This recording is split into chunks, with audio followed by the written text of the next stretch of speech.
जी अस्सलाम वालेकुम। Lecture number 25 और आज के लेक्चर में हम अपना चैप्टर 7 शुरू करेंगे। चैप्टर 7 परफॉर्मेंस ऑफ कॉन्ट्रैक्ट से रिलेट करता है। प्रीवियस लेक्चर में हमारी डिस्कशन थोड़ी सी लंबी हो गई थी जी। आपको असाइनमेंट दी थी जी बच्चों। सुपरवीनिंग इम्पॉसिबिलिटी की वजह से कुछ हुआ तो नहीं असाइनमेंट को? हो गया था? क्या हुआ था बताए शाबाश, क्या हुआ था?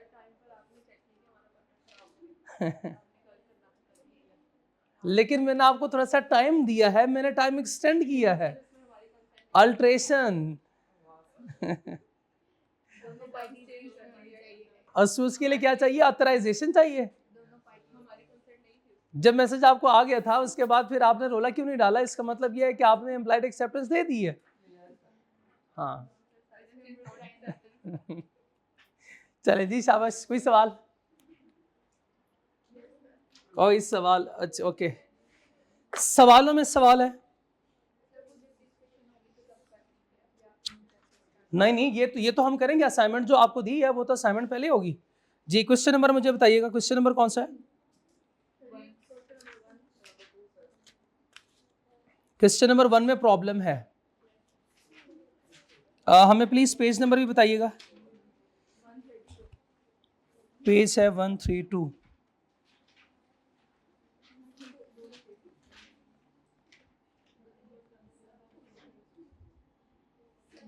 यस, एक सवाल था। ओके,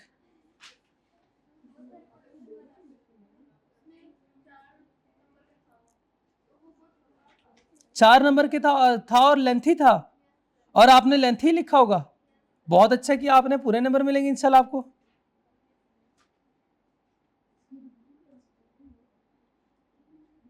क्यों, आपने आधा लिखना था क्या?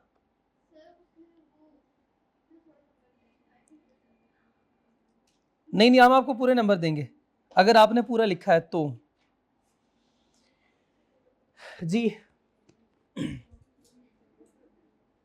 चले शाबाश, बताएं इसमें क्या प्रॉब्लम है क्वेश्चन नंबर 1 में।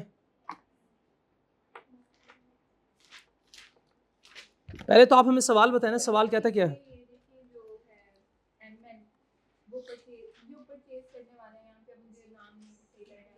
ML approach CD to purchase, यानी परचेज कौन कर रहा है? ML कर रहा है। ML CD से कह रहा है to purchase new x-ray machine for its laboratory जी। बिल्कुल ठीक है, CD सेल कर रहा है। नेगोशिएशन के वक्त CD इन्फॉर्म्ड ML, CD यानी सेलर ने ML को इन्फॉर्म किया that the medical equipment supplied by it is generally German made and reportedly has the longest useful life. ये कौन कह रहा है? CD भाई, CD इन्फॉर्म्ड ML। CD ये ML कह रहा है, CD कह रहा है ML को। CD informed ML that the medical equipment supplied by it is, जो उसने सप्लाई किया है, it is generally German made, ये जर्मन मेड है तो, and reportedly has the longest life useful life. ML agree to purchase. बताएं शाबाश, ML ने ये चीजें खरीदी उसके बाद उसने ये स्टेटमेंट दिया है या जब उसने अप्रोच किया तब CD स्टेटमेंट दे रहा है? जब शाबाश अप्रोच किया तब CD स्टेटमेंट दे रहा है। ML agreed to purchase 50 X-rays machine from CD. These machines were to be imported from the UAE. ये क्या बात हुई? ये क्या बात है? These should be purchased from the UAE. लेकिन उसने तो कहा था ये तो जर्मन मेड है। झूठ बोल रहा है। अभी देखते हैं ना, अब ये अभी वही तो देखेंगे, वही तो पढ़ेंगे। अगर हमें नहीं पता तो हमारे पास भी तो ऑप्शन है कि हम लिख देंगे हमें नहीं पता। अगर ऐसे है तो फिर ऐसे करेंगे इसका, और ऐसे है तो फिर ऐसे करेंगे। अब देख लेंगे। These machine were to be imported from the UAE at the time of delivery. ML कौन है? खरीदार, खरीदने वाला। ML discovered that the machines were manufactured in Italy while ML was under the impression that the machine would be manufactured in Germany. ML भी सब ये सोच रहा था, ML was under impression, उसे भी लग रहा था, यानी इसका मतलब यह है कि गलतफहमी का शिकार कौन हुआ है? खुद ML भी हुआ है। ML को भी ये लग रहा था कि शायद ये मशीन जो है ये जर्मन मेड है।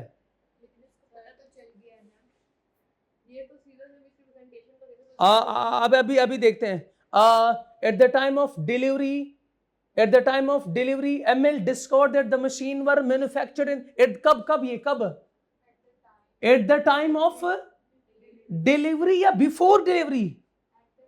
हाँ, यानी जब उसको डिलीवरी हो गई तब उससे पता चला it was discovered that manufactured in Italy। लेकिन उससे पहले वो भी बताएं शाबाश क्या सोच रहा था, क्या समझ रहा था? हाँ, वो भी यही सोच के बैठा हुआ था कि ये मशीन जो है ये मैन्युफैक्चर्ड है in Germany. Discuss the course of action available to ML। सबसे पहले तो केस कोड बताए ना मुझे, केस क्या है? मिसरिप्रेजेंटेशन है, मिस्टेक है, फ्रॉड है?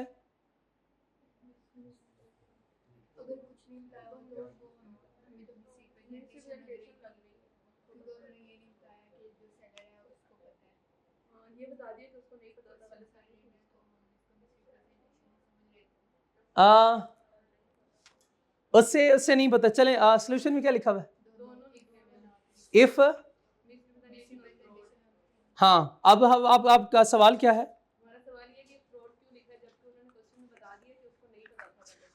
उसमें लिखा हुआ है मिसरिप्रेजेंटेशन और मिस्टेक क्यों नहीं लिखा हुआ? ये सवाल नहीं आपका। उसने स्टेटमेंट दी है शाबाश, कहां लिखा हुआ है? सीडी इनफॉर्म्ड ML, तो ये स्टेटमेंट होगी तो ये मिस्टेक नहीं है। अच्छा मुझे ये बताएं कि ये सीडी कौन है? सेलर सीडी है। और सेलर बताएं शाबाश चीजें खरीद रहा है, उससे पहले बताएं शाबाश खरीदेगा नहीं? बताएं शाबाश उसने कहां से ये चीजें खरीदी है? उसने कहां से चीजें खरीदी है? उससे पता है कि मैं कहां से? जर्मनी से खरीद रहा हूं। ये उससे पता नहीं होगा? उससे पता ना मैं कहां से खरीद रहा हूं? UAE। तो जब वो चीज UAE खरीद रहा है तो ये तो उससे पता है ना मैं इंपोर्ट कर रहा हूं। मैं इंपोर्ट कर रहा हूं, कहां से इंपोर्ट कर रहा हूं? UAE। इसने ये तो उससे मिसरिप्रेजेंट किया, दिस इज मिसरिप्रेजेंटेशन, और ये फ्रॉड के लिए भी एक इंडिकेशन है।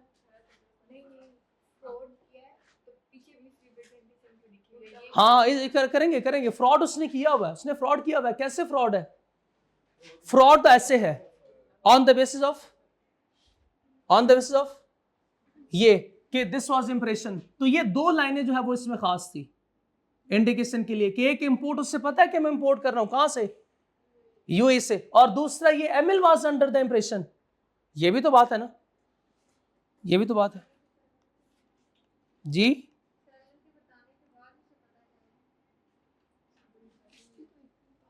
सेलर ने बताया कि जर्मन मेड है, सेलर के बताने के बाद ही उसे पता चला। हाँ तो बिल्कुल ठीक है, तो फ्रॉड ये है कि नहीं? जब उसे पता था कि ये इंपोर्टेड है। अब जो है वो देख लेते हैं कि उसकी वर्डिंग क्या है, वर्डिंग देख लेते हैं, हो सकता है वर्डिंग में कोई प्रॉब्लम हो। CD told ML its equipment is generally German made। तो जब उसने कह दिया CD informed, तो ये CD told बिल्कुल ठीक है। ML believed the machine would be German। बताइए ये लाइन मुझे कौन सी वाली है? ये शाबाश। ML believed, two situations are possible। एक, if CD innocently mislead ML about the origin। ये लाइन क्यों लिखी हुई? आपका सवाल ये है। ये सुने, ये बहुत अच्छा सवाल डिजाइन हुआ था और मुझे लगता है कि इसके बाद वो ऐसे ही करेगा। इसके बाद मशीन कहां से इंपोर्ट हो रही है? फ्रॉम UAE से इंपोर्ट होने वाली चीज UAE मेड होगी क्या? बता, अगर ऐसे होता तो ये ना कहता कि मैन्युफैक्चर्ड इन इटली। अब उससे भी नहीं पता, हो सकता है कि मैंने जो मशीन हम इंपोर्ट कर रहे हैं फ्रॉम UAE वो जर्मन मेड हो। अगर वो इटली मेड हो सकती है तो वो जर्मन मेड भी तो हो सकती है ना। अगर वो इटली मेड हो सकती है तो वो जर्मन मेड भी हो सकती है। यहां पे वो कह रहा है कि इसकी वजह से चूंकि डिफरेंस इन कंट्रीज भी है तो उसे भी नहीं पता, उसे खुद भी शायद ना पता हो, क्योंकि उसने ये तो नहीं कहा कि वो ये तो नहीं कह रहा कि उससे पता था कि ये इटली मेड है, लेकिन फिर भी उसने स्टेटमेंट दी कि जर्मन मेड है। और आपको पता है फ्रॉड के जितने भी सवाल थे उसमें वो इंडिकेशन हमें दे रहा होता था कि इंटेंशनली कह रहा है, वो इंटेंशनली, उसे पता है, उस फिर भी जो है वो इस तरह की स्टेटमेंट दे रहा है जिसको मिसलीड कर रहा है। तो ये हो सकते हैं मिसरिप्रेजेंटेशन भी।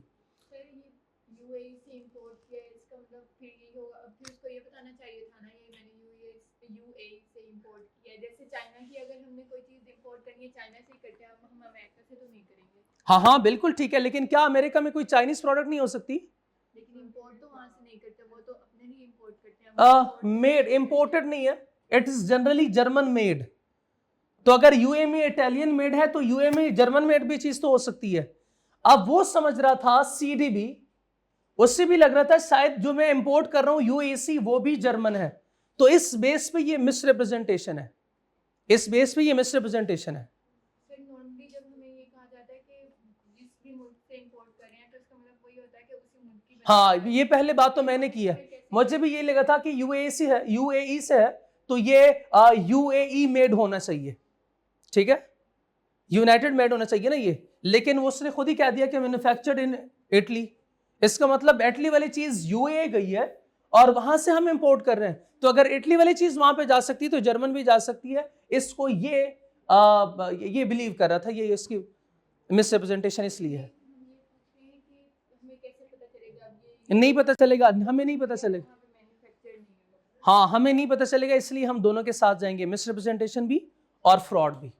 हमें पता नहीं ना चल रहा, आप तो बिल्कुल सही कह रहे हैं, मुझे कैसे पता चला या किसी और को कैसे पता चला, तो दोनों सिचुएशन हम कवर करेंगे।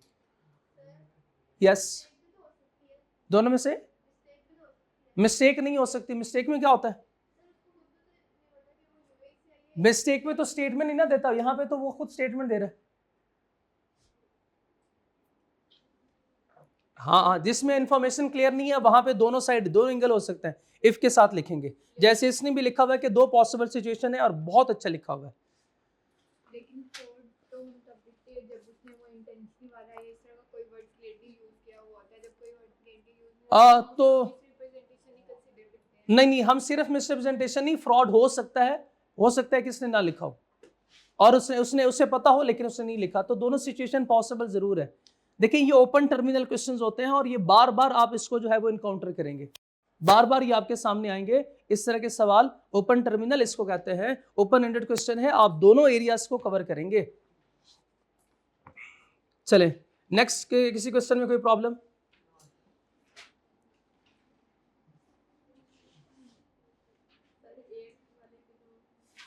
एट वाला है ओके, 2 3 में कोई प्रॉब्लम नहीं, 2 में भी कोई प्रॉब्लम नहीं है। हाँ 2 तो था ये आसान, 3 में 4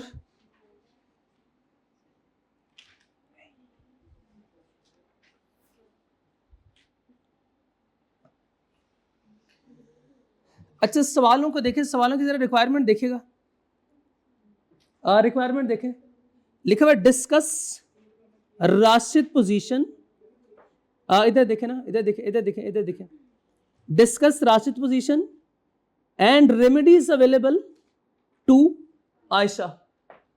कितनी रिक्वायरमेंट्स हैं? 2 रिक्वायरमेंट्स हैं। दूसरा सवाल देखें, दूसरे सवाल देखें, evaluate mass position and discuss remedies available to Furqan.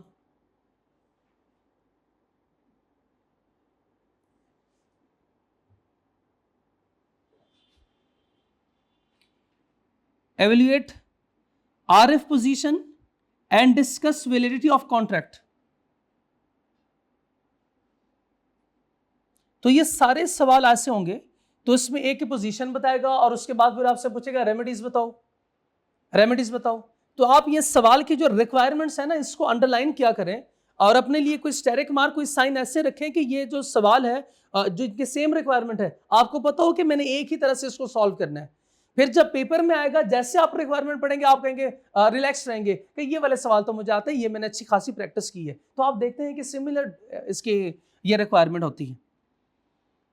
आगे भी देखेंगे, आगे भी लिखा होगा डिस्कस द वैलिडिटी अगेन। हाँ, ये क्वेश्चन नंबर 8 था, इसमें क्या प्रॉब्लम है?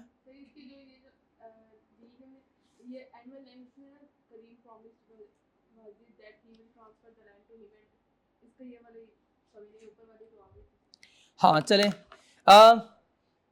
इसके लिए पहले हमें ए पार्ट पढ़ना पड़ेगा। करीम 90-year-old farmer resides in a remote village. Kareem's son Wajid, who reside abroad, has appointed Zain to look after his aging father. Zain's duties include managing Kareem's household affair and handling all the operations of Kareem's farm. करीम एक बुजुर्ग है 90 साल का और वो किसी remote village में रहाइश पजीर है। करीम का एक बेटा वाजिद जो कि दुबई में रहता है, उसने जैन को अपॉइंट किया। जैन का काम क्या होगा? जैन ने उसके वालिद की खिदमत करनी है और घर के अफेयर्स को, यानी घर के इसको देखना है, मामलात को देखना है, and handling all the operations of Karim के उस बुजुर्ग के जमीनों को। Zain advised Kareem to sell a portion of his barren land in the outskirts Kareem farms as it losing its value with the passage of time. Kareem sold the barren land to Zain for rupees 5 lakh. 5 lakh में उसने ये जमीन हड़प ली है। अब मुझे नहीं पता हड़प ली है, खरीद ली है, ठीक है। On a tight Feb, Wajid visited his father and came to know that the land purchased by Zain from his father had a market value of 5 million at the time of sale. 5 million वाली चीज बताएं साहब कितने में खरीदी है? 50 लाख वाली चीज 5 लाख। बताएं साहब एडिक्वेट तो है ना? एडिक्वेट नहीं है, कॉन्सिडरेशन तो है ना? कॉन्सिडरेशन के लिए एडिक्वेट होना जरूरी तो नहीं है ना? तो बस ठीक है ना, ये तो इनएडिक्वेसी है तो बस ठीक है, क्या प्रॉब्लम है? हाँ, ये कहां लिखा हुआ है? Wajid convinced Karim to file a suit against Zain to support his father. Wajid agreed to pay the professional fee of lawyer and all related expenses. Under the provision of contract, discuss whether Kareem can file a suit against Zain. Yes, ground बताएं शाबाश। on what ground? शाबाश। undue influence कैसे है बताएं शाबाश। Care taker वाला बताएं शाबाश। क्या लॉ परज्यूम करता है इस तरह के सिचुएशन में, इस तरह के केसेस में क्या होगा? शाबाश। undue influence exists। तो किसको साबित करना पड़ेगा? ये तो उसने पूछा नहीं, बता दें उसे। ये उसने पूछा नहीं लेकिन बता दें उसे। मेरा नहीं ख्याल की जरूरत है, फिर मेरा नहीं ख्याल। सोल्यूशन में देखें लिखा हुआ है, बर्डन ऑफ प्रूफ देखें ना सिर्फ।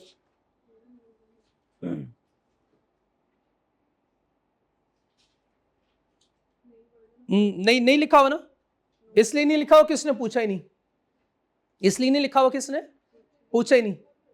हाँ, बाज़ औक़ात लिखा भी होता है। बाज़ औक़ात जब लिखा होता है ना तो उसने लिखा होता है कि पोजीशन बताओ कि वो क्या कर सकता है, तो क्या कर सकता है तो उसमें पूरा बताएंगे। यहां पे सिर्फ यह है कि क्या वो केस फाइल कर सकता है अगेंस्ट ज़ैन के नहीं, बस सिर्फ इतना बताना है। सवाल जितना स्पेसिफिक होगा आपका आंसर उतना ही स्पेसिफिक होना चाहिए। सवाल जितना ओपन होगा आपका आंसर भी उतना ही ओपन होना चाहिए। बताएं शाबाश, इस सवाल में और प्रीवियस जो क्वेश्चन नंबर 1 इसमें क्या फर्क है? इस सवाल में और पिछला सवाल जो हमने सॉल्व किया इसमें क्या फर्क है? इस सवाल की बाउंड्रीज डिफाइंड है। इस सवाल की बाउंड्रीज और उसकी बाउंड्रीज डिफाइंड नहीं है। उसमें दो सिचुएशन, दो शाखें इसकी निकल सकती थी, तो दोनों आप डिस्कस करेंगे। बताएं शाबाश, इसमें ऐसे हो सकता है कि हम ये कहेंगे अगर वो साउंड माइंड या अनसाउंड माइंड, इस तरह कोई बात करेंगे? नहीं, ऐसी कोई बात नहीं होगी। Assume that in above Kareem gets the land back damage equal to the expenses incurred in respect of the suit filed against Zain। बताएं शाबाश, इस लाइन का मतलब क्या है? कहते हैं एक तो जमीन वापस हो गई और दूसरा आपको पता है इस तरह के कॉन्ट्रैक्ट क्या हो जाते हैं, रीसेंड हो जाते हैं और कंप्लीटली आप क्या कर सकते हो? डैमेजेस जो है वो क्लेम कर सकते हो, जो आपने एक्स्ट्रा खर्च किया है, एक्स्ट्रा खर्चा भी आप रिकवर करवा सकते हो। करीम प्रॉमिस्ड वाजिद, करीम कौन है? फादर है। वाजिद कौन है? उसका बेटा। That he will transfer the land to him, यानी करीम कह रहा है वाजिद को उससे वादा किया है कि मैं उससे ये ट्रांसफर करूंगा, अपने बेटे के नाम करूंगा, and will also reimburse him the expenses in respect of the suit, कि जो खर्च उसने किया, जो उसने खर्च किया। बताएं साहब, यहां पे ये नहीं लिखा होता वाजिद एग्री टू पे the professional fee of lawyer and all related expenses? तो ये वाजिद ने वादा किया था ना कि मैं पे करूंगा, तो यहां पे क्या लिखा हुआ है? करीम वादा कर रहा है कि I will also reimburse you, यानी Wajid, him means Wajid, the expenses in respect of. जी बताएं साहब यहां पे। जी ये तो आपने बताना है।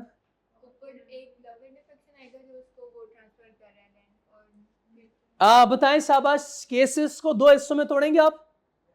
बताएं वो कौन से दो हिस्से होंगे? एक तो ट्रांसफर ऑफ लैंड है और दूसरा रीइंबर्समेंट ऑफ रिलेटेड एक्सपेंसेस है। कौन सा वैलिड है? रीइंबर्समेंट वाला वैलिड है।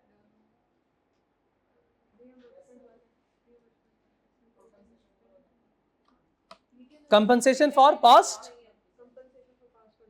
हाँ ये पास्ट एंट्री है, रिटर्न नहीं है।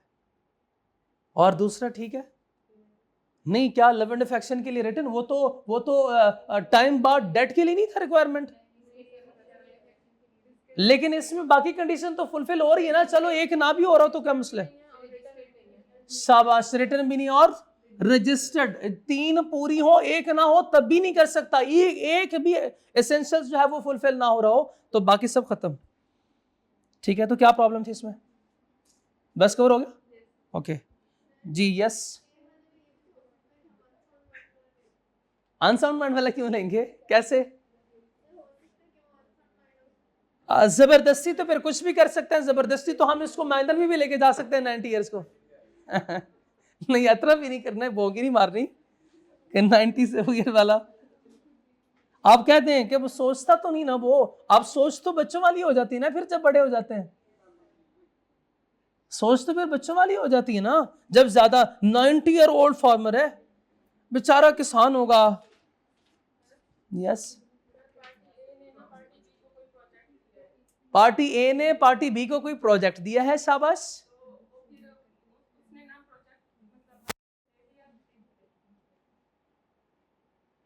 जी जी हाँ शाबाश। आप सोचें जब तक किसी को और कोई सवाल, कोई सवाल नहीं?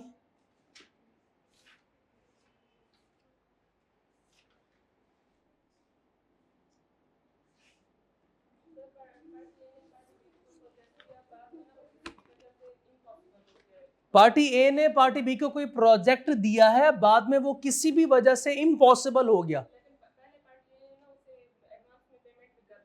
एडवांस में पेमेंट भी कर दी थी, यानी परफॉर्मेंस हो चुकी है, ठीक है, एक ही तरफ से। अब इम्पॉसिबल हो गया तो इम्पॉसिबिलिटी के केस में क्या करते हैं? कॉन्ट्रैक्ट क्या हो जाता है? वॉइड हो जाता है। तो जब वॉइड होता है तो फिर लेना देना खत्म, वापस हो जाएगा। यस बिल्कुल करवा सकता है। अच्छा चलें, आपके सवाल में आपसे दूसरा सवाल पूछता हूं। ये दिए थे घर के लिए कि आपने 3 मंजिला घर बनाना है, 3 मंजिला घर बना के देना मुझे, और उसने ऐसे किया कि पहली छत तो डाल दी, उसके बाद कहता है कि मैं तो दुबई जा रहा हूं, मेरी तो वहां पे अच्छी जॉब लगी है, मैं और नहीं कर सकता। अब बताएं आप क्या करें? अब उसके सारे पैसे वापस कर दें? फिर नहीं, उसे कहीं नहीं, दुबई नहीं जा सकते जब तक मेरा घर मुकम्मल नहीं होगा। क्या कहें? वो बाउंड हो गया, वो कभी जो है वो नहीं कर सकता, ये वापस नहीं मुकर सकता। नहीं बिल्कुल कर सकता है। ये वो कॉन्सेप्ट है, अगर थोड़ी सी उसने परफॉर्मेंस दी है, आधी परफॉर्मेंस दी है, और आधी परफॉर्मेंस से वो कह रहा है कि मैं नहीं दे रहा, तो हाफ जो परफॉर्मेंस है उसको आप एक्सेप्ट करोगे। इसको आप एक्सेप्ट करोगे? हाँ, ब्रीच ऑफ कॉन्ट्रैक्ट का है ना, बाद में फिर ब्रीच हो जाएगा, कंपनसेशन क्लेम करेंगे, लेकिन हाफ ऑफ द परफॉर्मेंस तो वो दे चुका है, उसको तो एक्सेप्ट करेंगे, फुल परफॉर्मेंस को ख़त्म नहीं कर सकते। एक अगर वो मतलब कोई ए जो है वो बी से प्रॉमिस कर रहा है कि उसको ये चीज गिफ्ट देगा ये, और वो उनमें रिलेशन भी है वो लव एंड अफेक्शन वाला, तो इसके आंसर में हम दोनों केस लिखेंगे, गिफ्ट वाला भी और लव एंड अफेक्शन वाला भी, या सिर्फ लव एंड अफेक्शन वाला लिखेंगे? अच्छा, इस तरह के बहुत सारे सवाल होंगे, इस तरह के सवाल आपके जो है वो टेस्ट में भी आएंगे, इस तरह के सवाल आपके जो टर्म टेस्ट होगा, जो मॉक होगा, एग्जैक्टली इस चैप्टर में से सवाल स्किप हो ही नहीं सकता, सवाल ही नहीं पैदा होता कि इस चैप्टर में से कोई सवाल स्किप हो जाए। और मैंने पहले दिन बताया था आपको, अब नहीं तो बेशक अब अभी उठा लें वो लेक्चर जो हमारा ओरिएंटेशन लेक्चर था, उससे मैंने बताया था कि मोस्ट कंफ्यूजिंग जो होता है वो ये टॉपिक है कि ये गिफ्ट का केस है, नेचुरल लव एंड अफेक्शन का केस है, और बताया भी था कि आप भी स्टूडेंट हो, आपसे पहले वालों का भी यही मसला था और बाद वालों का भी यही मसला होगा। बच्चों, जब तक ओपन टर्मिनल है, मीन्स के नहीं पता कि क्या करना है, दोनों लिखेंगे, दोनों कवर करेंगे, दोनों कवर करेंगे। अगर वो गिफ्ट को ज्यादा एक्सप्लेन कर रहा है कि गिफ्ट के साथ ये हुआ, उसके साथ ये हुआ, उसके साथ ये हुआ, तो इसका मतलब ये है कि वो आपसे पूछ ही वही रहा है, बस जस्ट उसने बता दिया कि फादर एंड सन है, बस ठीक है ये बात। सिर्फ क्या ये एक कंडीशन जो है वो उसके लिए काफी है नेचुरल लव एंड अफेक्शन के लिए? वो कुछ थोड़ा बहुत बताएगा भी ना कि इन दोनों का आपस में इस तरह का कॉन्ट्रैक्ट हुआ था, लेकिन अगर गिफ्ट वाले केस को वो एक्सप्लेन कर रहे हैं इन डिटेल, तो हम जो है वो ये ज्यादा जो है वो जा रहा है टूवर्ड्स गिफ्ट। लेकिन अगर कहीं ना कहीं बात जो है वो नेचुरल लव एंड अफेक्शन की होती है तो फिर जरूर लिखें, जरूर बस जरूर लिखें।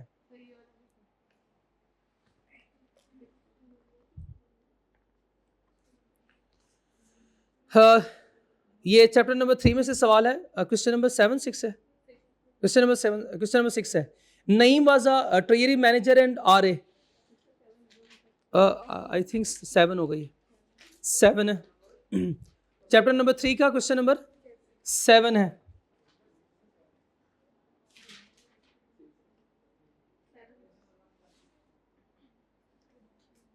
Question number 7।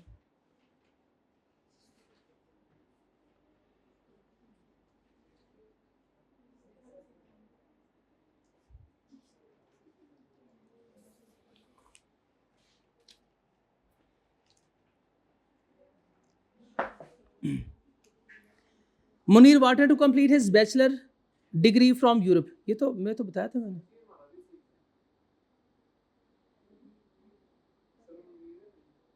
सिक्स है, 7 है?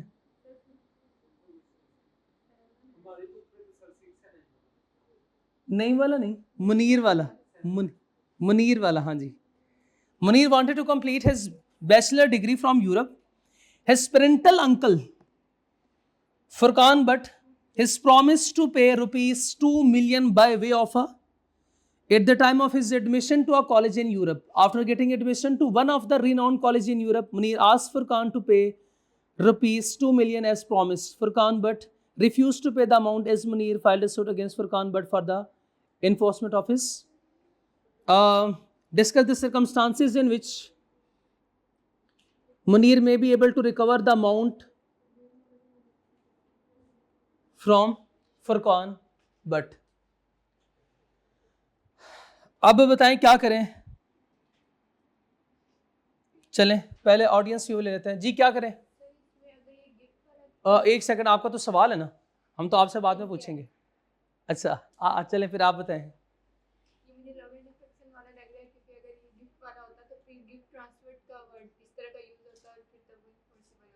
नहीं, गिफ्ट ट्रांसफर का वर्ड इन्फोर्सेबल के लिए जरूरी तो नहीं है, सवाल हमेशा वो इन्फोर्सेबल डिजाइन करेगा, वन इन्फोर्सेबल के लिए भी तो सवाल डिजाइन कर सकता है, और ये है भी आपको पता है कि अनइन्फोर्सेबल। एसेंशियल्स आपको पता है कि एसेंशियल्स पूरे नहीं हो रहे जी। शाबाश बच्चों, शाबाश, क्या करें जी? आप लोग भी बताएं, क्लास में है ना? हाँ तो बताएं क्या करें? इस तरह के सवाल में हमने क्या करना है जी मोहतरम? हाँ शाबाश, दोनों तरफ जा सकते हैं। इफ के साथ लिखेंगे नेचुरल लव एंड अफेक्शन का केस है, उस सूरत में क्या होगा, नेचुरल वो है दूसरा, गिफ्ट का केस है तो वो भी। लेकिन मुझे एक बात बताएं, क्या ये कोई केस स्टडी है? ये कोई केस स्टडी है? मुझे तो नहीं लग रही कोई केस स्टडी। ये तो रिप्रोडक्शन का सवाल है।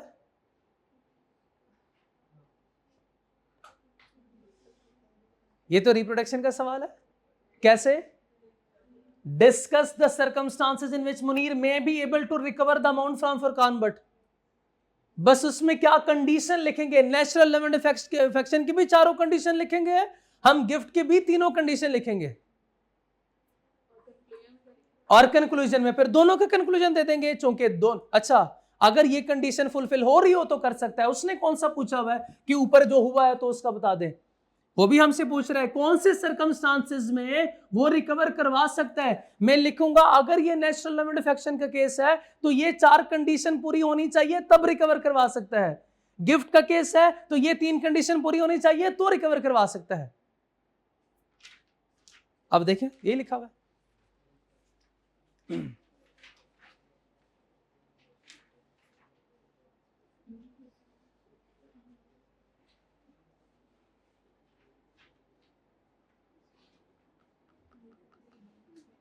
जी यही लिखा हुआ है ना?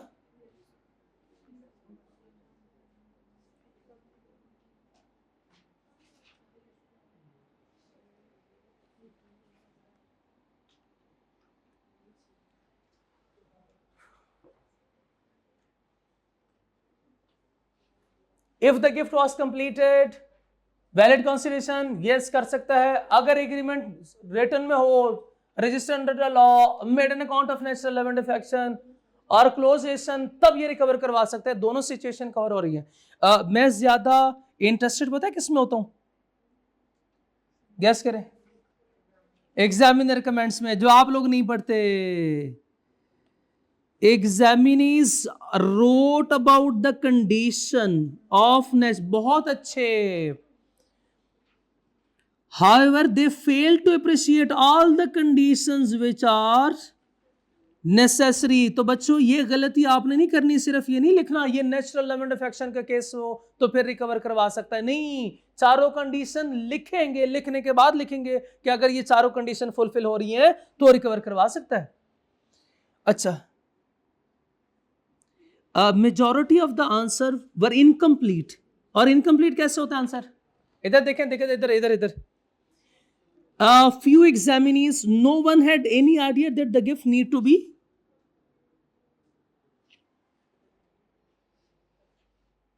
आप तो नहीं करेंगे गलती? शाबाश। Some of the examinee were of the opinion that Furqan Butt is liable to pay 2 million to Munir as he fulfilled his part of the promise by getting admission into a European college। एक performance उसने दे दिया तो देखा उसने कर दिया अपना वादा फुलफिल, तो दूसरे को भी वादा फुलफिल करना चाहिए। नहीं, ऐसे नहीं है, ये वाला केस नहीं। तो देखिए इसने सोल्यूशन में भी वही एग्जैक्ट मार्क्स भी उसी को लोकेट किए हैं। कंप्लीटेड गिफ्ट को भी 2 मार्क्स और नेचुरल लेवेंट इफेक्शन के भी 2 नंबर। क्लियर हो गई बात? अब आप जो है वो नेक्स्ट जब सवाल करेंगे, सवाल अटेम्प्ट करेंगे तो सबसे पहले क्या सोचेंगे? हाँ, बाउंड्री वाला क्वेश्चन है या फिर ओपन क्वेश्चन है? जी, रिटर्न और कंडीशन वाली लिखनी है। उसने वैलिडिटी के लिए, वैलिडिटी की बात की है, वैलिड कंसिडरेशन की बात भी की है।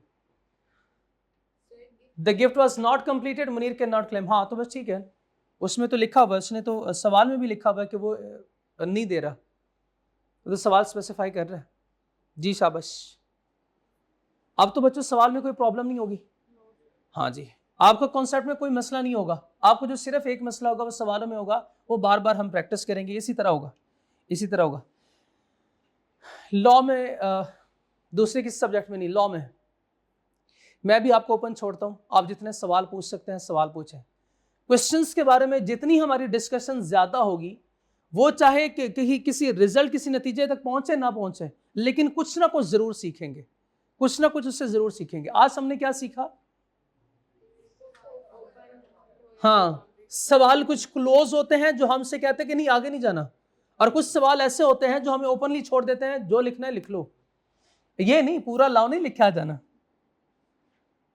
रिलेवेंट लिखना है। आप थोड़ा सा लिखें, रिलेवेंट लिखें, ज्यादा मार्क्स होंगे, ज्यादा इररिलेवेंट लिखें कोई मार्क्स नहीं मिलेंगे आपको।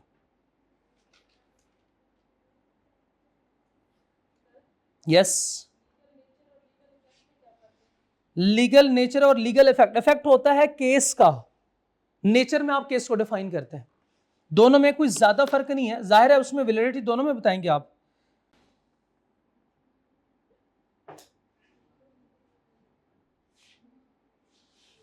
या तो ये केस पे डिपेंडेंट भी हो सकता है।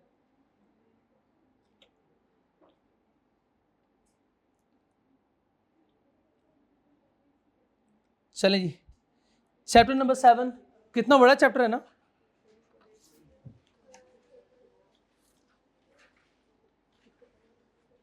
ये सारे चैप्टर ही ऐसे हैं छोटे छोटे, आगे भी देखे आपने,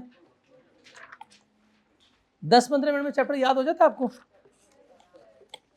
और 3-4 मिनट में रिवाइज कर लिया करेंगे। हाँ तो फिर 1-1.5 मिनट का वॉइस रिकॉर्ड करके मुझे भी भेज दिया करें ना। जब इतना कर सकते हैं तो फिर थोड़ा बहुत मेरे लिए भी कर लिया करें।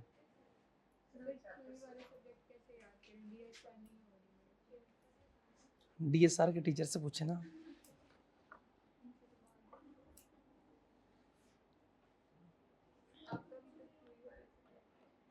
हाँ लेकिन अभी नहीं, क्लास के बाद, ये फिर क्लास के बाद, बाकी स्टूडेंट्स के लिए रिलेवेंट नहीं है।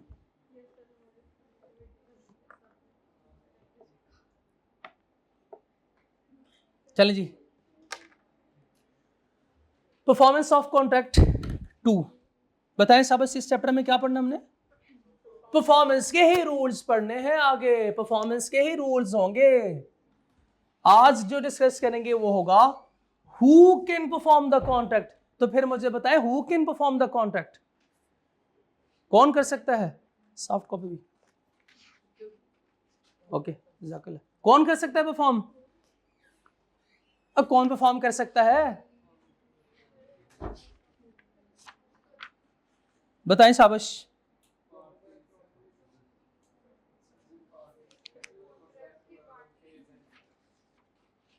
कॉन्ट्रैक्ट की पार्टीज,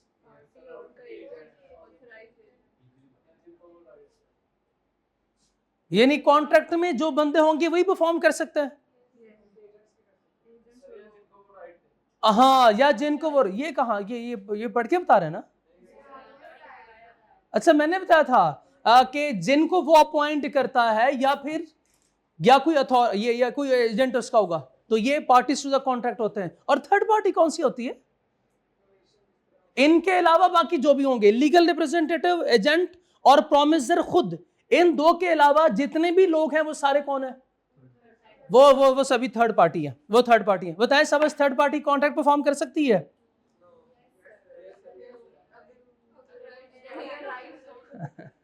शाबाश। अब ये सुना, नो सर वाले जो है वो थर्ड पार्टी कॉन्ट्रैक्ट फिर भी परफॉर्म कर सकती है। Sir please explain with the help of examples. उससे पहले मुझे आप पार्टीज टू द कॉन्ट्रैक्ट की एग्जांपल दे दें। पार्टीज टू द कॉन्ट्रैक्ट की एग्जांपल दे दें।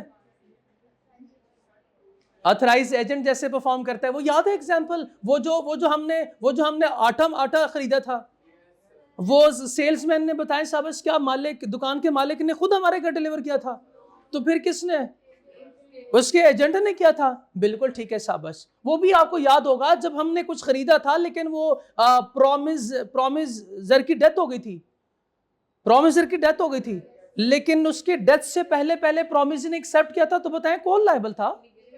उसके लीगल रिप्रेजेंटेटिव लायबल थे। ऐसे ही है ना। तो ये दोनों केसेस की एग्जांपल हमारे पास है। थर्ड पार्टी की एग्जांपल, थर्ड पार्टी की एग्जांपल ग्रंटर। एक छोटी सी एग्जांपल थी, लेकिन ग्रंटर का अपने कॉन्सेप्ट पढ़ेंगे तो कहीं मिक्स ना हो जाए। एक और एग्जांपल सुने। आप यहां से बाहर जा रहे थे तो रोड पे आपने देखा कि दो लोग आपस में लड़ रहे थे। आपने वजह पूछी, आपने कहा भाई अब क्या हो गया है, बताओ क्या मसला, क्या है मसला, क्या है? आप उधर बैठ जाते हैं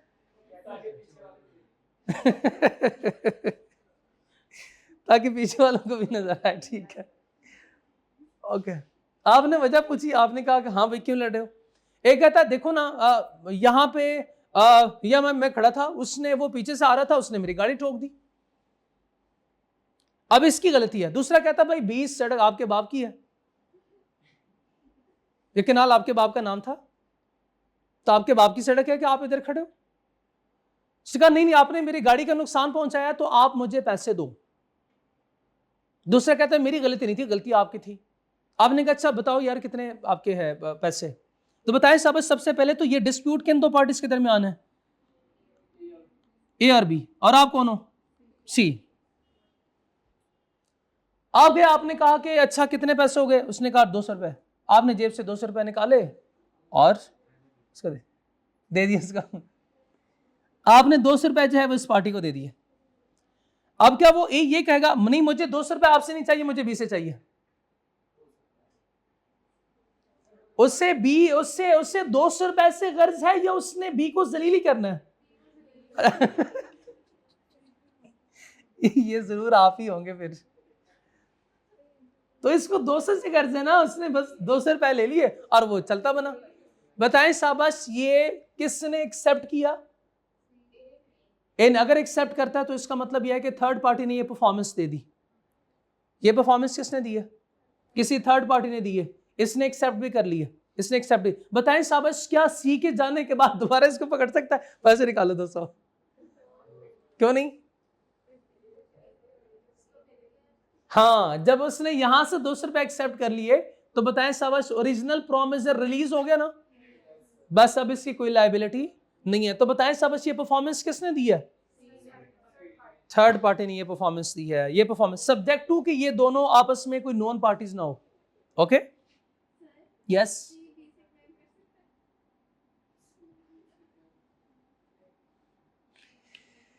चलो जी आगे चलें। मैंने सवाल नहीं सुना, मैंने सवाल तो सुना ही नहीं, ये वाला भी। अभी बच्चों अभी सुने ना, अभी सुने। हम इसको जो है वो वापस लेकर आएंगे। मैं सिर्फ नोवेशन नहीं कॉन्सिडरेशन की बात भी बताऊंगा। कॉन्सिडरेशन भी, कोई कॉन्सिडरेशन भी तो बदले में पे नहीं कर रहा, भी कोई कॉन्सिडरेशन भी तो पे नहीं कर रहा। इस तरह मैं लिंक करने लगा तो फिर मैं सारे सवाल आपसे पूछूंगा, मुश्किल में पड़ जाएंगे फिर आप लोग, ऐसे ना करें।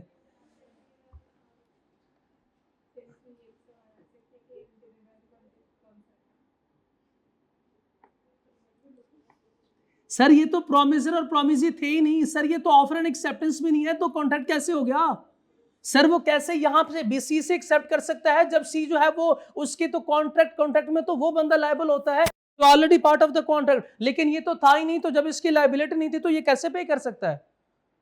सर ये कैसे पे कर सकते? दूसरा ये उसने सी को ए को पे किया, अब ए ने बदले में कोई कंसीडरेशन पे नहीं की। All agreement without consideration is void except certain conditions, और वो सारे कंडीशन में तो कहीं नहीं लिखा हुआ था कि थर्ड पार्टी अगर पेमेंट करती है तो वो भी वैलिड कंसीडरेशन समझी जाएगी।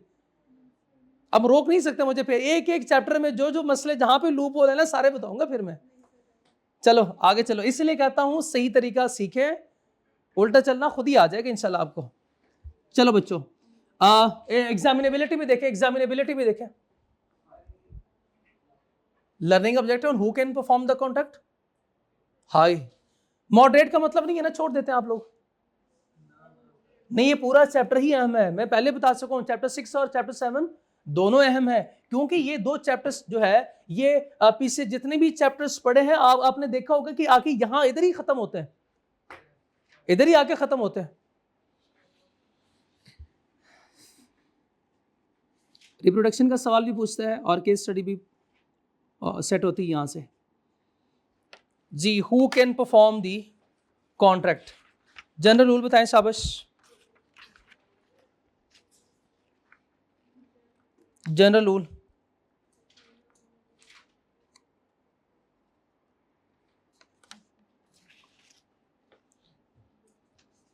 आप ये पकड़ो, आप इधर से देखो और देख के आपने मुझे बताना है कि क्या ये सही है, ठीक है जी। सबसे पहले मुझे जनरल रूल बताएं, who can perform the contract? A contract is normally performed by the promisor. Promisor कौन होता है? The person who made the okay, इसके अलावा भी कोई कर सकता है?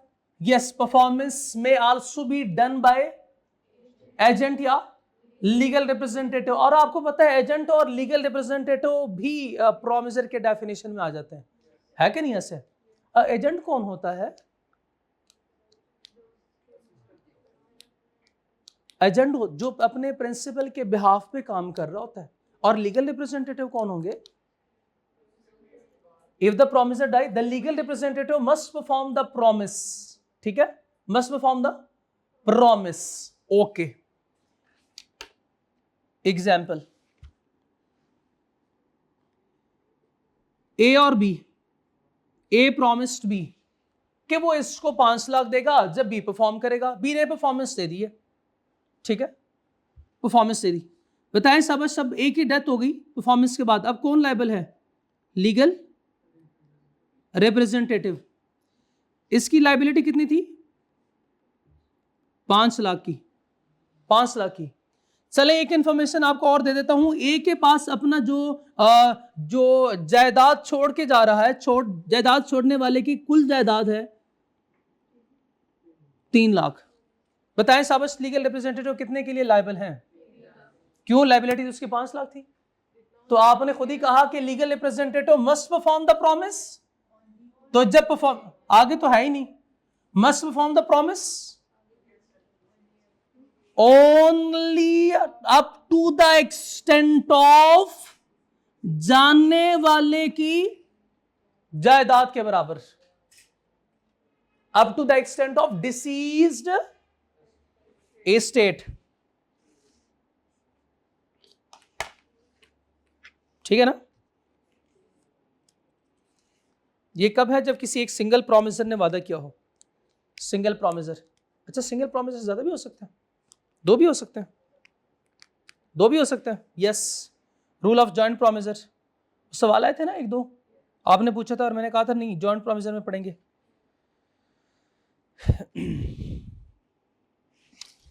तो फिर से बताएं साहब, जनरल रूल क्या है? कॉन्ट्रैक्ट को कौन पूरा करेगा? कॉन्ट्रैक्ट को कौन पूरा कर, जो कॉन्ट्रैक्ट का हिस्सा है वो बंदा पूरा करेगा या कोई और भी कर सकता है? कोई और भी बाद में देखेंगे। जो कॉन्ट्रैक्ट में जो प्रॉमिसर होगा वही कर सकता है, और उसके डेफिनेशन में एजेंट और लीगल रिप्रेजेंटेटिव भी आ जाते हैं। तो बच्चों आप मेरे से बार बार पूछते हैं सर क्या लिखेंगे हम, कितना लिखेंगे? तो सिंगल प्रॉमिसर का कॉन्सेप्ट जो है वो यहां तक सिर्फ नहीं है, इसके डेफिनेशन का हिस्सा ये भी है। और बताएं शाबाश, हर एक्सेप्शन डेफिनेशन का हिस्सा होती है ना। तो एजेंट और representative can not perform if बताएं शाबाश, the contract requires personal skill. Example चाहत फतेह अली खान वाली एग्जाम्पल, शाबाश। और पर्सनल रिलेशनशिप, ठीक है। तो पर्सनल स्किल का कॉन्ट्रैक्ट होगा तो उस सूरत में, इस सूरत में बताएं शाबाश, एजेंट या लीगल रिप्रेजेंटेटिव परफॉर्म करेंगे? नो नो नो, उनकी लायबिलिटी कोई नहीं होगी। या क्लियरली लिखा हो, the contract clearly states that only the promiser must perform, उसमें लिखा हो कि सिर्फ यही करेगा, इसके अलावा कोई और नहीं कर सकता, इसके अलावा कोई और नहीं कर सकता।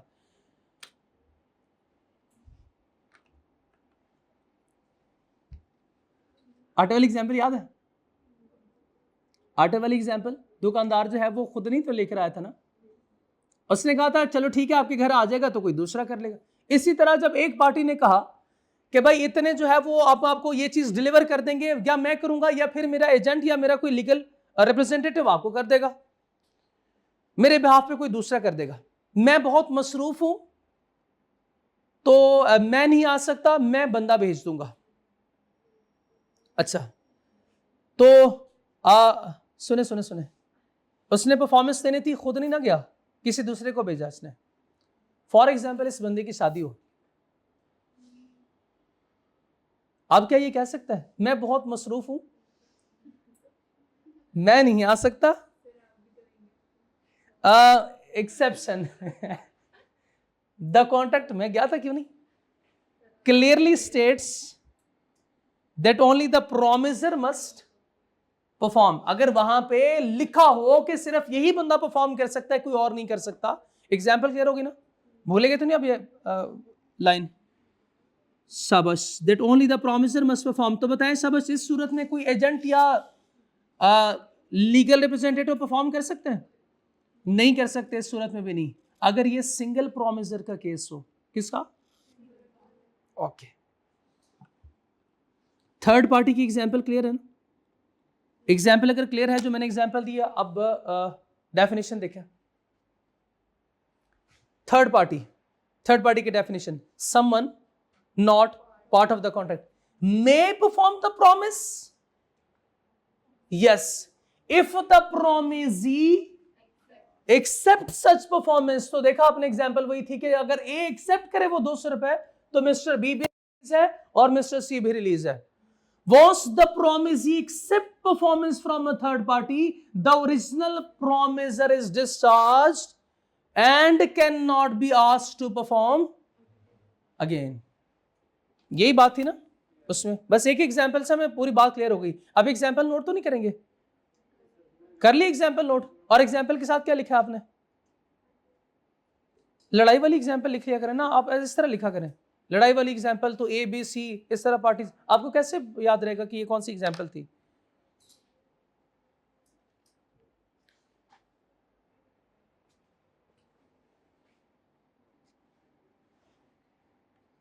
पार्किंग प्लेस से आप अपनी बाइक निकालने गए, वापस आए तो वहां पे बंदा खड़ा था, उसने कहा 20 रुपए निकालो। आपने कहा कौन से 20 रुपए?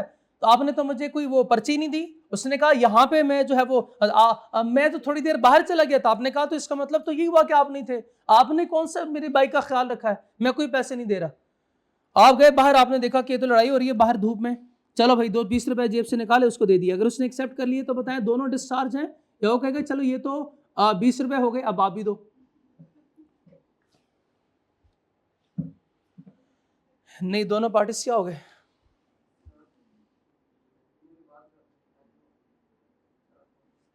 हाँ ठीक है, पॉज कीजिए। चलें जी, अब नेक्स्ट चलते हैं। अब आगे हमने सिंगल प्रोमिसर का डिस्कस कर लिया।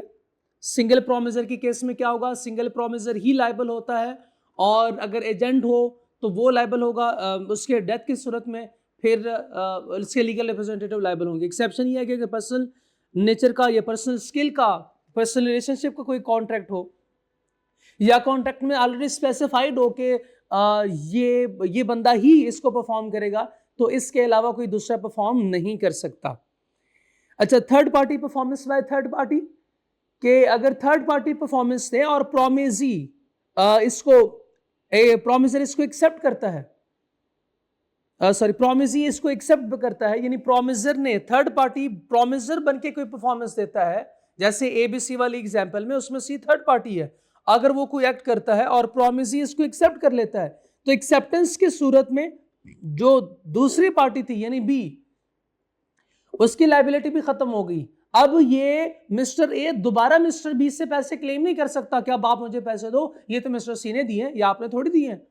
नहीं, इसके साथ ही उसकी लायबिलिटी भी खत्म हो जाती है। ये सिंगल प्रोमिसर का रूल था। अब है rules regarding performance of joint promise. अच्छा, सबसे पहले जॉइंट प्रॉमिस को अंडरस्टैंड करते हैं। आपने अपने गौर से सुनना है, एग्जाम में ना बच्चे जॉइंट प्रॉमिस में ये प्रॉब्लम करते हैं। सबसे पहले तो मैं जॉइंट प्रॉमिस आपको बताऊं। सबसे पहले तो हम देखते हैं जॉइंट प्रॉमिस को अंडरस्टैंड करते हैं कि जॉइंट प्रॉमिस किसे कहते हैं।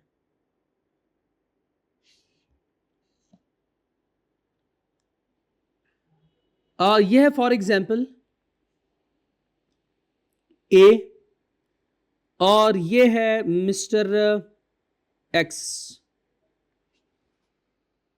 एक प्रोमिसर है, एक प्रोमिसी है। प्रोमिसर आपको पता है ये भी हो सकता है, प्रोमिसर वो हो सकता है, ये हमारा जो है वो तो कॉन्ट्रैक्ट पर डिपेंड करता है ना कि कौन प्रॉमिस परफॉर्म कर रहा है, तो प्रोमिसर जो है वो बन जाता है। फिर एक है ए, एक है बी, चाहे प्रोमिसर ये हो चाहे प्रोमिसी ये हो, ये रूल, ये मसला नहीं है। मसला यहां पे है, मसला कहां पे आता है वो हम डिस्कस करेंगे। मुझे बताएं कि कितनी पार्टीज हैं, एक इधर है और एक इधर है, क्या मैं इसको जॉइंट प्रॉमिस कह सकता हूं? नहीं, ये तो है ही सिंगल, तो ये सिंगल है।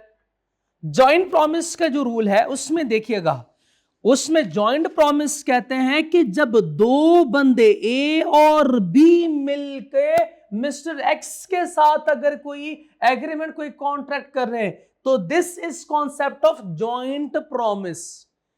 जिस भी कॉन्ट्रैक्ट में जॉइंट प्रोमिसर हो या जॉइंट प्रोमिजी हो, फिर से सुने, जिसमें जॉइंट प्रोमिसर हो या जॉइंट प्रोमिजी हो, यानी चाहे ये प्रोमिसर हो दोनों या दोनों चाहे प्रोमिजी हो, ये किसी पार्टी के साथ, किसी एक के साथ या बाकियों के साथ भी, ज्यादा एक से ज्यादा भी हो सकते हैं, वो इनके साथ अगर कॉन्ट्रैक्ट करते हैं तो ये जॉइंट प्रॉमिस कहलाता है। मुझे बताएं, क्या ये जॉइंट प्रॉमिस है?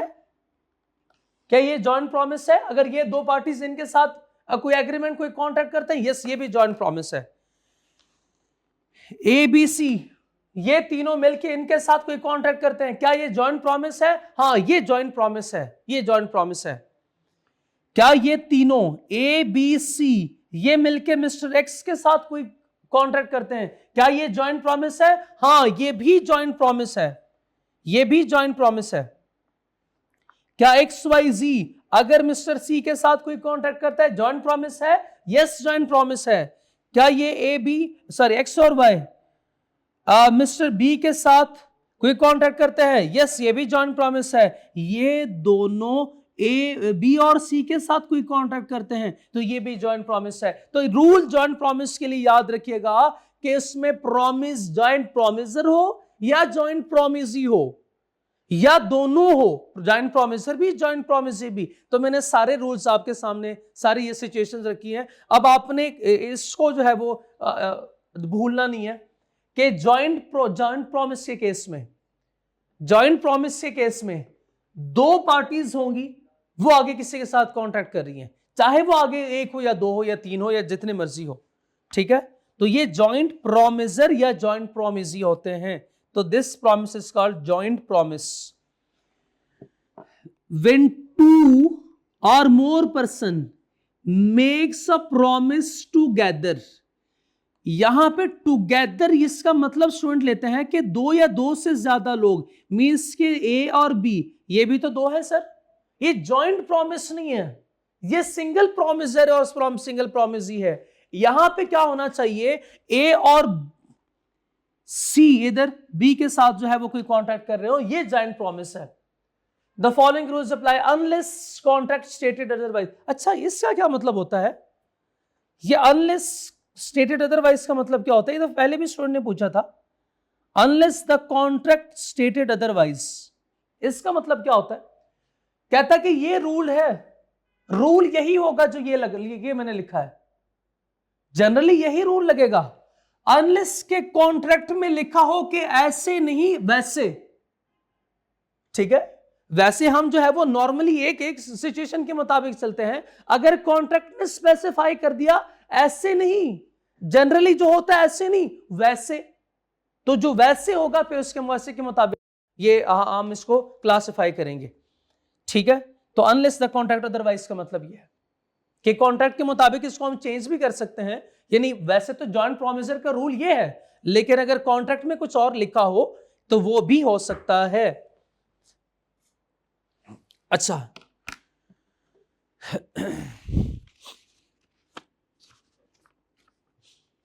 जॉइंट प्रॉमिस अगेन डिफाइन करें, जब दो या दो से ज्यादा लोग प्रॉमिस करते हैं इसको कहते हैं जॉइंट प्रॉमिस, और इन पार्टीज को कहा जाता है जॉइंट प्रॉमिसर या जॉइंट प्रॉमिसी। तो वो डिपेंड करते हैं ना कि आप प्रॉमिसर के पॉइंट ऑफ व्यू से देख रहे हैं या प्रॉमिसी के पॉइंट ऑफ व्यू से देख रहे हैं।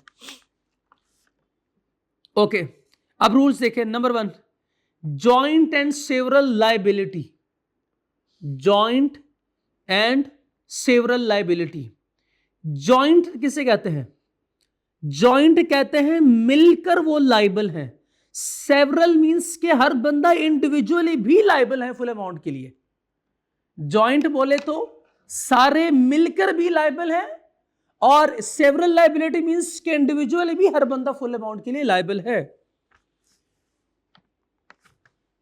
सो हम एक बंदे से ही पूरा वसूल कर सकते हैं। ये सेवरल लायबिलिटी है, सारे बैठे हुए थे एक जगह पे, सारों को पकड़ लो तो सारे भी लायबल हैं। एग्जाम्पल समझते हैं। 3 दोस्त से ए बी सी, अब इन तीनों ने मिलके मिस्टर एक्स से उधार लिया था। उधार था फॉर एग्जाम्पल 3,000 का। अब ये मिस्टर एक्स जो है वो उनसे 1,000 भी रिकवर करवा सकता है कि हर एक से 1,000 रिकवर करवा ले। एक ऑप्शन ये भी है, एक ऑप्शन उसके पास ये भी है कि मिस्टर ए से 3,000 रिकवर करवा लें, बाकियों से कुछ भी ना करवाएं। ये भी एक ऑप्शन है। जितनी मर्जी पॉसिबिलिटीज कर लें वो सारी पॉसिबल है कि इससे हमने 2,000 करवा लिया, इनसे 500 करवा लिया, ऐसे भी हो सकता है, और एक बंदे से सारे पैसे भी हम रिकवर करवा सकते हैं। ये सारी सिचुएशन पॉसिबल है, सारी सिचुएशन पॉसिबल है। सर बस यहां तक बात खत्म हो गई? ना ना ना ना ना ना ना, ये देखिएगा, ये देखिएगा, each joint promisor can be required to perform the entire promise. हर जॉइंट प्रोमिसर इंटायर प्रॉमिस के लिए लायबल है, परफॉर्म करेगा। 3,000 है तो 3,000 पे करना पड़ेगा। दूसरी बात बढ़े, the promisor who page more than his share, यानी तीनों का शेयर 1,000 का था, उसने 3,000 पे किया, बाद में क्या कर सकता है? Can letter recover the excess amount from others, बाकियों से वो रिकवर करवा सकता है। यानी उसने क्या किया था? उसने 3,000 पे किया था, इसने मिस्टर ए ने 3,000 पे किया था। अब इसका शेयर फॉर एग्जाम्पल 1,000 था, तो क्या करे? इधर से भी 1,000 रिकवर करवा ले और इनसे भी 1,000 रिकवर करवा ले। ठीक है, तो ये काम कर सकता है। तो ये है जॉइंट एंड सेवरल लायबिलिटी। तो अगर किसी कॉन्ट्रैक्ट में एक से ज्यादा लोग इन्वॉल्व हो तो इसमें वो सारे लोग मिलके भी लायबल हैं और इनमें से हर एक जो है वो भी फुल अमाउंट के लिए लायबल होगा। बच्चों याद रखें ये कॉन्सेप्ट, ये हमारा आगे यूज होना है चैप्टर नंबर, मैंने दिखाया भी था ना एक दिन आप लोगों को, आपने पूछा था कि इस तरह सिचुएशन में क्या होगा। तो वो जो पार्टनरशिप वाला आपने पूछा था कि, और मैंने आपको डेफिनेशन में बताया था कि देखें जाके चैप्टर नंबर 11 में देखें डेफिनेशन में लिखा हुआ है कैरिड ऑन बाय ऑल और any of them acting for all. तो इसमें पार्टनरशिप में बेसिकली हम अगेन पढ़ेंगे, पार्टनरशिप के लिए खास है कि इसमें सारे पार्टनर्स भी लायबल होते हैं और हर पार्टनर इंडिविजुअली भी लायबल होता है फुल अमाउंट के लिए। ठीक है। Number 2, liability and default. Liability and default, default के केस में कौन लायबल होता है? One joint promisor can not pay default, the remaining promisor must share the loss equally. अब क्या मतलब इसका? अगर ये फॉर एग्जाम्पल मिस्टर जो है वो सी पे नहीं कर सकता,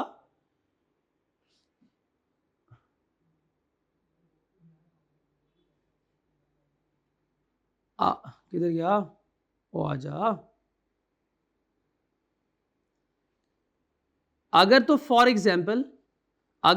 एग्जाम्पल क्या है कि मिस्टर ए कहता है कि मेरे पास तो पैसे नहीं है, मिस्टर ए कहता है मेरे पास तो पैसे नहीं है, तो फिर इस सूरत में हम क्या करेंगे? ए ने जवाब दे दिया, आ गया इसकी तरफ से जवाब, तो अब क्या करेंगे? मिस्टर एक्स के तो हमने 3,000 देना है, मिस्टर बी कहेगा कि मैं तो 1,000 दे चुका हूं, मिस्टर सी कहेगा मैं तो अपना 1,000 दूंगा। अब जो इसने जवाब दे दिया, अब लॉ कहता है कि नहीं, ऐसे वो जवाब नहीं दे सकते। अब इस सूरत में क्या करना पड़ेगा? अब इस सूरत में जो मिस्टर बी है, मिस्टर बी और मिस्टर सी दोनों इसका शेयर इक्वली डिवाइड करेंगे। यानी 1,000 इसका था ना, तो ये 1,000 इन दोनों में अब डिवाइड होगा, 500 ये पे करेगा, 500 ये पे करेगा। तो ये दूसरी लाइन का मतलब था। Clear? Liability in default, default के केस में बाकी प्रोमिसर जो जॉइंट प्रोमिसर होते हैं वो लायबल होंगे, ये लायबल अब नहीं होगा। If one joint promisor can not पे अ डिफॉल्ट, अगर नहीं कर सकता, the remaining joint promisor share the loss equally, share the loss equally. ठीक है, ये लायबिलिटी का जॉइंट के केस में दूसरी एग्जांपल हो गई। तीसरी बात देखें, आज सारे केसेस कवर हो जाएंगे, आज सारे केसेस कवर हो जाएंगे। आपके ज़हन में इससे पहले जितने भी सवाल थे आज वो सारे इंशाल्लाह हल हो जाएंगे। लायबिलिटी अपॉन डेथ या डिवोल्यूशन, डेथ के केस में, डिवोल्यूशन के केस में, वन जॉइंट प्रोमिसर डाइज, अगर किसी की डेथ हो गई, पता है आपको कौन लायबल है? Legal representative become liable together with the surviving promisor. यानी फॉर एग्जाम्पल, अब इसने जवाब नहीं दिया, मिस्टर ए की डेथ हो गई, क्या हुआ? डेथ हो गई, तो उस सूरत में इसकी लायबिलिटी बाकियों पे शिफ्ट नहीं होगी, बल्कि अब कौन लायबल होगा? इसका लीगल रिप्रेजेंटेटिव लायबल होगा। अब 1000 जो है वो इसका लीगल रिप्रेजेंटेटिव पे करेगा, ये लोग अब 500 पे नहीं करेंगे।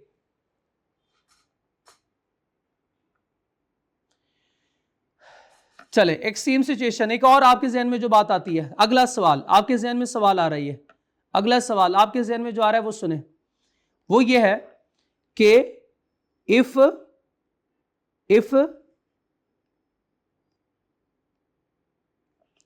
ऑल जॉइंट प्रोमिसर डाई, अगर सारों की डेथ, यानी वो फॉर एग्जांपल जो है वो सारे जो है वो की गाड़ी में जा रहे थे प्रोमिसर, कहीं पे घूमने फिरने या फिर खाना खाने, तो सारे एक्सीडेंट हो गया, सारों की डेथ हो गई।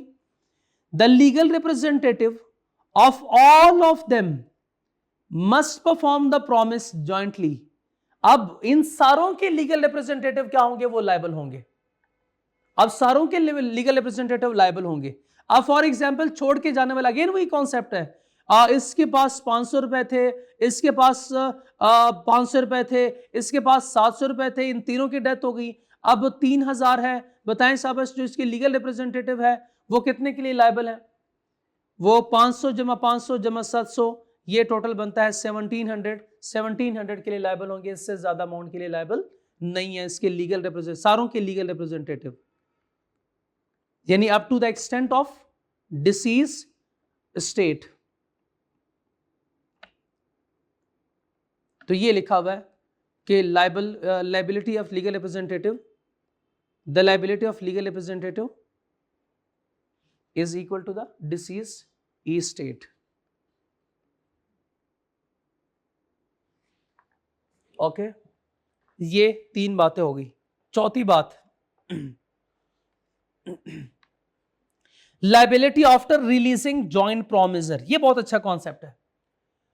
If a promisee releases one joint promisor, अगर प्रोमिसी ने कहा कि भाई मिस्टर ए हम आपसे पैसे नहीं लेंगे, तो क्या मतलब इसका कि बाकी लोग जो है वो भी पैसे ना दें? नहीं, बाकी सारे लायबल होंगे, सिर्फ मिस्टर ए लायबल नहीं होगा। अब मुझे एक बात बताएं, क्या मिस्टर ए लायबल नहीं होगा इसका मतलब यह है कि मिस्टर ए ने अपना 1000 देना ही नहीं है? मिस्टर ए ने मिस्टर एक्स को 1000 नहीं देना। ये बात ठीक है कि मिस्टर ए ने 1000 नहीं देने, लेकिन किसको देना? मिस्टर ए ने मिस्टर एक्स को 1000 नहीं देना, तो फिर किसको देना है? फिर किसको देना है? The release promiser still remain responsible to the other promiser. इसका हरगिज़ मतलब ये नहीं उसकी लायबिलिटी खत्म हो गई, नहीं, उसकी लायबिलिटीज टुवर्ड प्रॉमिस ही खत्म हो गई, लेकिन बाकी प्रोमिसर को तो स्टिल लायबल है ना ये। अब फॉर एग्जाम्पल, सर हम एग्जाम्पल के बगैर बात समझ नहीं आती, यही एबीसी वाली एक एग्जाम्पल काफी है। ए बी सी और ये एक्स ने कहा ए, दोस्त आप आजाद हो, आप आजाद हो, याशी करो, आप आजाद हो, आप पैसे ना दो। मिस्टर बी आप पैसे दो, मिस्टर सी आप दोनों पैसे दो, आप दोनों पैसे दो, पैसे दो। तो ये 1500 ये भी पे करेगा, 1500 ये भी पे करेगा, ज्यादा भी पे करे तो कोई मसला नहीं, लेकिन मिस्टर ए आजाद है, तो क्या इसका मतलब यह है कि अब वो किसी को भी पैसे ना दे? क्या उसकी लायबिलिटी खत्म होगी जो उसका 1000 शेयर था? नहीं, लॉ कहता है ऐसे नहीं है। अब मिस्टर ए इसको तो लायबल नहीं है, लेकिन इन दोनों को ये लायबल है। 500 रुपए बी और सी को देना पड़ेगा। ये वक्ती तौर पे इसकी खुशी है, बाद में इसकी खुशी नहीं है। बस सिर्फ ये है ना कि वो थर्ड पार्टी को लायबल नहीं है। ठीक हो गई बात? तो ये है liability after releasing a promisor. अगर आप किसी एक प्रोमिसर को रिलीज करते हैं कि हम आपसे पैसे नहीं लेंगे, तो इसका हरगिज मतलब ये नहीं है कि वो खत्म हो गया, उसकी होल प्रॉमिस जो है वो खत्म है, इन्हें डिस्चार्ज है। नहीं, बाकी प्रोमिसर जो है वो लायबल होंगे, और ये जो बंदा होगा ये दूसरे प्रोमिसर को लायबल होगा, यानी इनसे दूसरों को फिर पैसे देने।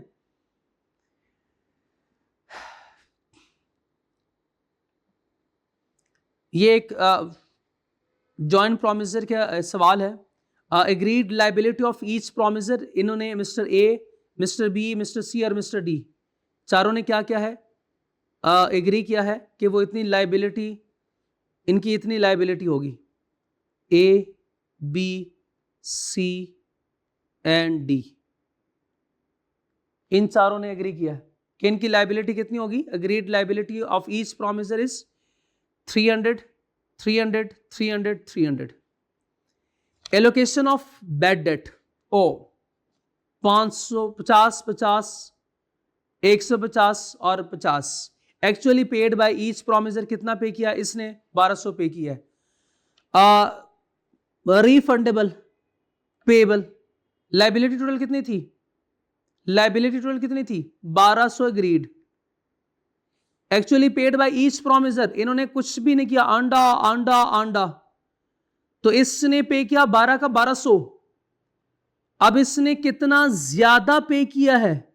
इसकी लायबिलिटी थी 300, कितना ज्यादा पे किया है? 900 ज्यादा पे किया। लेकिन 900 में देखें बैड डेट कितना था, यानी उसने जवाब दे दिया, तो वो जवाब वाला अमाउंट है 850। अब रिकवर करवाएगा किससे?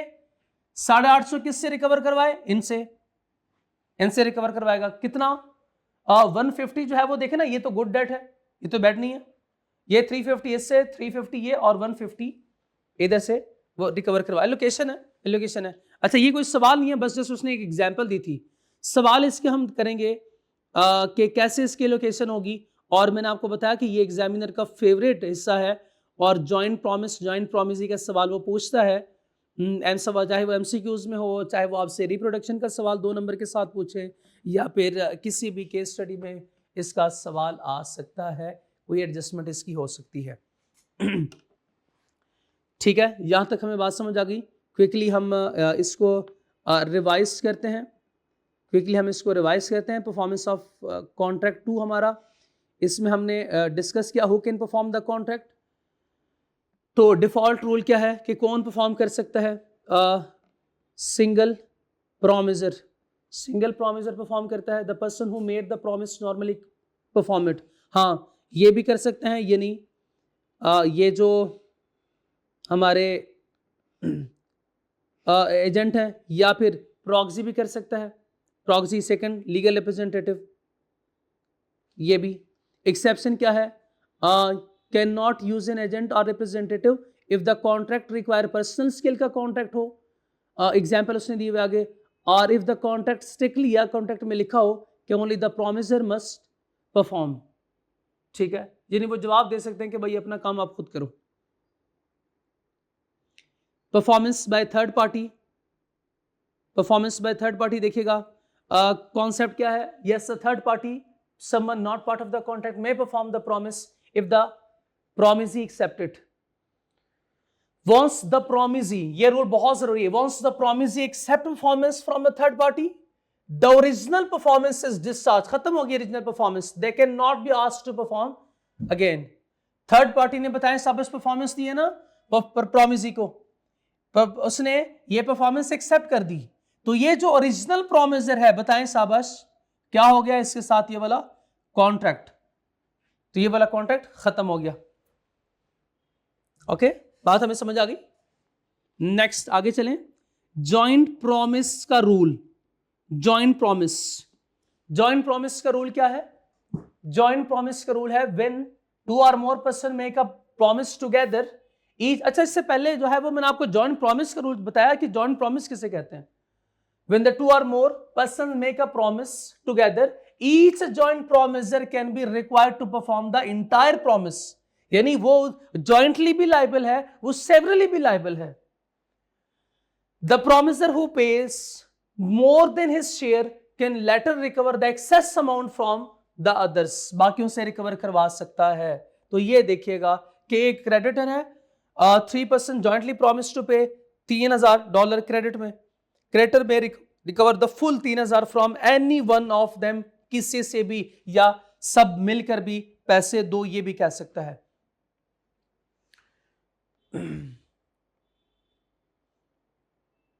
डिफॉल्ट के केस में F1 joint promiser cannot pay or default, the remaining promiser must share the loss equally, बाकियों में डिवाइड हो जाएगा। यही था ना कि एक की जो है वो डेथ हो गई तो बाकी जो है वो आजाद नहीं होंगे, अब बाकियों से आप पैसे लेंगे।